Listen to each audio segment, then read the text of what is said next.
There's lots of things about your life that you know aren't right, that you could fix, but you won't. Who knows why? You don't have the discipline or the vision or the courage or the integrity of character or the maturity, or God only knows the reasons. But there are some things that you're doing wrong or not doing that you could fix, that you would fix. And you have to sit and ask. And I think it's the reflection of the New Testament idea that if you knock, the door will open, you know, and if you ask, you will receive. It's a very interesting line because it sounds like something that's naively optimistic. It sounds like it's representing God as, you know, the granter of wishes in some sense. But I don't believe that's what it means at all. I think what it means is that if you actually want to know something, and you actually want to devote yourself to something, if you're willing to make the proper sacrifices, right, and reorient yourself, that you can move towards what you're aiming at. And I can tell you that if you ask yourself in all humility how it is that you could be better and what you could do in a small way to move in that direction, that first of all, you will receive an answer about what you're doing wrong. It's not that much different than thinking. We don't regard that as particularly miraculous. Like, you can ask yourself a question and come up with an answer. But if you ask yourself a question about how it is that you're lesser than you could be and what you could do about that, you'll find out. And then if you do that, then you won't be lesser. And that works. And it's a nice form of humility as well, because what you're going to find out if you ask that question is it's not going to be something you're proud of. It's going to be some little rotten element of your character that you're ashamed of in 15 different ways, and for good reason.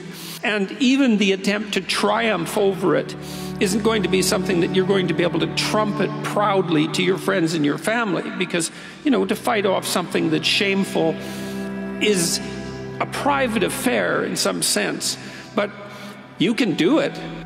You can't be doing that because you want to be a good person in some sense. And you can't be doing that because you want to be seen as being a good person. That's not the right attitude. You have to be doing it because it's the transcendently right thing to do. It's the thing that you do if you aim at the highest possible ideal. And the other thing that's so lovely about that is you're not going to do anyone any harm. You know, if you find out something that you're lacking, if you discover something you're lacking, well, first of all, great, you've discovered something you're lacking, and you need that thing you're lacking because life is difficult. It's going to call everything that there is out of you. And so you need that thing that you're lacking, and then you can work on it incrementally and humbly, you know, humbly meaning you can work on it in the way that someone as flawed as you could work on it successfully. And then it works. And then things get better. They tend to get better and better. And so that's very practical and very much in keeping with psychotherapeutic practice and wisdom. And I would say you can have what you want and need, assuming you're taking care of yourself, right? Assuming that you're starting out with the proper attitude towards yourself, which is that you're worthy of care and respect, and there's something to you that's valuable that at least could be developed. You need to give yourself that amount of credit, like you would with anyone that you might be willing to attempt to care for and love. And then the next question is, all right, you can have what you want, but you have to specify it. What would you like from your friends 3 to 5 years down the road? What would you like your friendship network to look like? Well, how would you like your career to shape itself? How are you going to take care of your family? And then what about children and a long-term mate, a wife or a husband?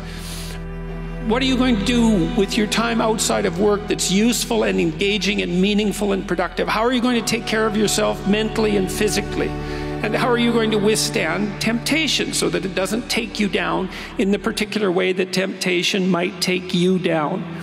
You have what you need and want to make your life what it needs to be, so that you can be a good person in the face of the suffering of life. What does it look like? So You wake up in the morning, your consciousness reemerges on the stage of existence. And what you're confronted by is the potential of the day. You see the day as a set of possible pathways. You could do this, you could do that, you could not do this, you could not do that. And your conscience speaks to you too, almost immediately, I would say, upon awakening. Here's something I need to do today to keep things in order. Here's something I need not to do today to keep things in order. Here's my set of obligations that I need to undertake so that when I go to sleep tonight, I can sleep with a clear conscience and things are better than they might have otherwise been.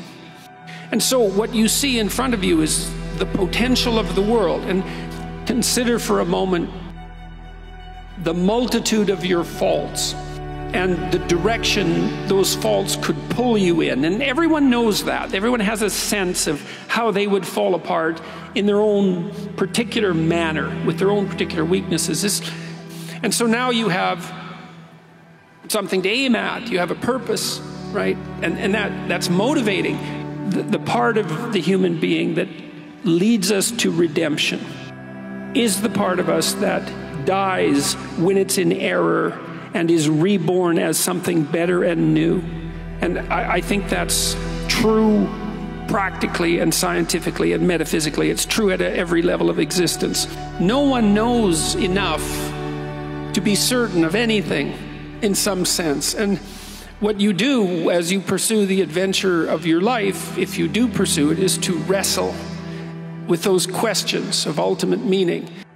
The positive element of the idea that it's those who wrestle that are already the chosen people it's such a lovely idea, because it means that despite our doubt, which is inevitable, I believe, the fact that we're willing to contend with that doubt and to move forward in our lives already puts us on the right track. 如果您也喜欢这样的生活智慧，请帮我按赞、订阅并打开小铃铛。您的关注是我们最大的动力。